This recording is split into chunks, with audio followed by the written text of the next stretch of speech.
When I was about 8 or 9, my father bought his first car. It was green, it was shiny, and it was 10 years old. And he told us that he was going to take us to Galway on our holidays, to Connemara, which to me seemed incredibly exotic. It was a whole 200 kilometres away on the other side of the country on the Atlantic coast. So the day came, we packed the car, the baby's cot was tied to the top of the car and the baby's potty, and off we set at a huge 20 kilometres an hour. My father was a very cautious driver and he didn't believe in passing other cars out. So it was very late when we arrived in the guest house in Galway. But the next morning, when we woke up at the breakfast table, we discovered another family. And to my delight, there was twin girls who were about the same age as I was, which meant I would have girls to play with and wouldn't be stuck with just my two brothers. But it turned out that my mother knew the wife a little bit. They both trained as teachers, I think. But the other woman had married wealth. And she wore beautiful silky blouses and dangly earrings, which to me were just the peak of fashion and fabulousness. And the husband always had a gold tie pin, and he always had the angle of a handkerchief sticking up from his pocket. And on top of all that, they had a car which was much bigger than ours and much newer and bright red. Vulgar, my mother said, but I thought it was absolutely beautiful. On top of that, they had brought with them their live-in maid, and her job was to look after the children when the parents wanted to go off by themselves. So on the last day that the Reynolds were there, they were going before we were, they invited my parents to go out for a drive with them and to go and have lunch in a hotel. My parents didn't really want to go because, frankly, they couldn't afford lunch in a hotel. But the Reynolds convinced them to go, and off they went. And the Reynolds told my parents that the maid, whose name was Molly, would look after the children. So after the adults had gone, Molly organised us to make sandwiches and get tea and pack a picnic, and we got ourselves organised, and we thought we were going to the beach, but she said no, she was going to take us to a lake. So off we went, and we walked and walked and walked and walked and walked and walked and walked and walked and walked, and eventually went down the little boreen and came to this lake. Now, Connemara is a very rocky area, so the lake was surrounded by a lot of rocks. There was a little small pebbly beach, and we sat there and we had our picnic with the sandwiches that we had made. And next thing, this young man came along, and Molly introduced him to us as Martin, and he was her boyfriend in Galway. And Martin warned us not to go near the water because he said it got deep very fast, and that also there were currents in the lake that could grab a hold of you and you could drown, because people had already drowned in this lake. So after we'd all finished eating, Martin and Molly went over to the end of the little strand and sat down and were canoodling away there. We weren't interested in the boyfriend-girlfriend stuff.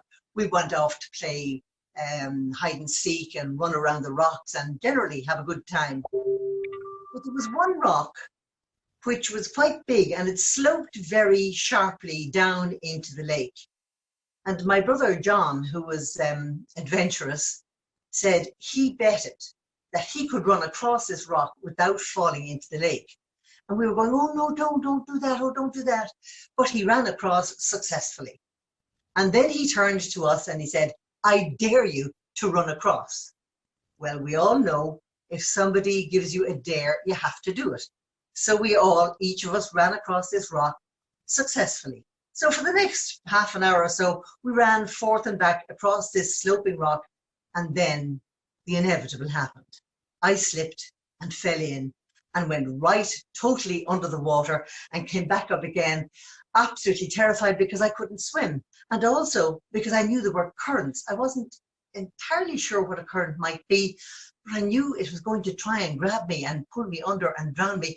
And I started screaming. I could see Molly and the boyfriend Martin over at the end of the little strand, and I was going, help, help, help, and they just entirely ignored me. And then one of the twins ran over to them and told them what had happened, and came back with the less than reassuring news that he'd come when he was ready. Well, the girls tried to pull me out, and I slipped back in again. My brother John tried to pull me out, and he fell in. And he was able to get himself out. He found some little ledge and got out. And he tried to tell me how to get out, but I couldn't find any way of getting out. I kept slipping back. Every time I got out of it, I'd slip back in again. And I was screaming, help, help, help. And eventually, it seemed to me like about 3 hours later, Martin arrived, took me by the hand and pulled me out. Now, I don't remember too much of what happened between then and going home. The next thing I remember was my mother, very concerned, wrapping me and my brother John in hot blankets, putting us to bed and giving us hot milk and honey, and generally treating us like patients, which was rather nice. We enjoyed that. But the next morning then, my mother decided that she and my father would bring me down to Martin's house to thank him for saving my life. I wasn't that keen going off to ask to thank this man for saving my life, because it struck me that he had taken his time about it, but my parents wanted me to do it, so off I went. And when we arrived in the house, there was a woman there who was Martin's mother, and my parents and the woman had a long conversation. I wasn't particularly interested in the conversation because there were chickens outside and a cock run. I was more interested in watching them. But eventually the woman said to me that Martin was sick.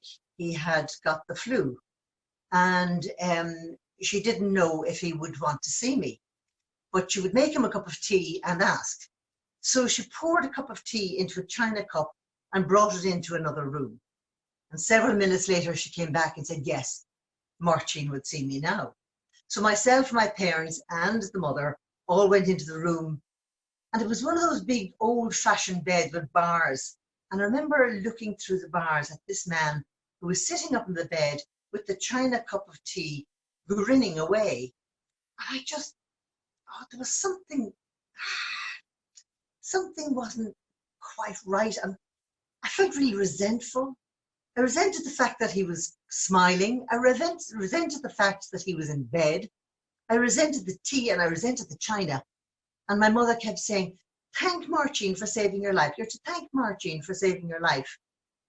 And I didn't want to say anything. So I just said nothing and just looked through the bars at this man and just felt resentful.